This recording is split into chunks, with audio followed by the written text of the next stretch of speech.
நீராட்டலாவுக்கு சுற்றி ஒரு கூடார மாதிரி கட்டியிருப்பாங்க. ஸோ அதான் தென்னை ஓலை. அந்த மாதிரி ஓலைகளை வெளியில் காசு கொடுத்து நீங்கள் வாங்கிட்டு வந்து ரூஃபுக்கு மேலே விரிக்கிடலாம். விரிச்சிட்டு டெய்லி ஒரு 2-3 தடவை தண்ணி தெளிச்சுட்டே இருந்தீங்க அப்படின்னா, அதை கொஞ்சம் வெட்டாகவே வச்சுருக்கணும், ட்ரையாக விடாமல்.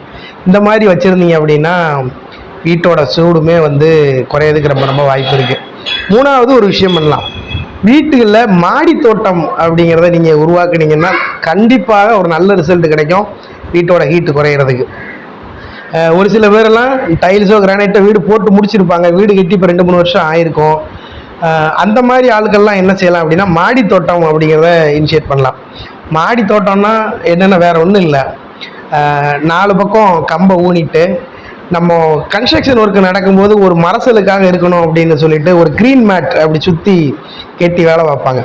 அந்த மாதிரி க்ரீன் மேட்டை மேலே ரூஃப் ஷீட் மாதிரி போட்டுட்டு கீழே சின்ன செடிகள் வச்சு தண்ணி ஊற்றி வளர்த்துட்டு இருந்தீங்க அப்படின்னாலே உங்கள் வீட்டோட ஹீட்டு பாதி அளவுக்கு குறைஞ்சிரும்.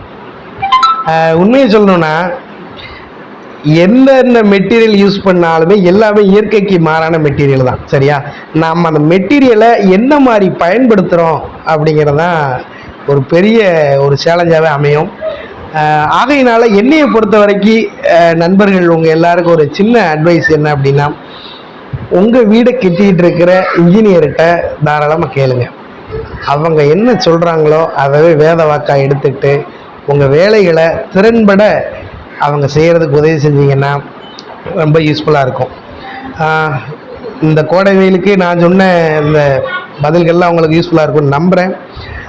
அடுத்தடுத்து நமது கேகே பில்டர்ஸ் சார்பாக வீடியோக்கள் நிறையா வந்துகிட்டே இருக்கும். மக்களாகிய உங்களோட ஆதரவு எங்களுக்கு என்னென்னைக்கு வேணும் அப்படின்னு சொல்லிக்கிறேன். ஏதாவது சந்தேகங்கள் இருந்தாலும் நம்ம நிறுவனத்தோட ஃபோன் நம்பர் எப்போயுமே இதில் மேலே வரும். நீங்கள் தாராளமாக 24/7 எப்போனாலும் கால் பண்ணலாம். 24/7 கம்பெனி ஃபோன் அவைலபிளாக தான் இருக்கும். நான் தான் எடுத்து பேசுவேன். Okay, thank you so much.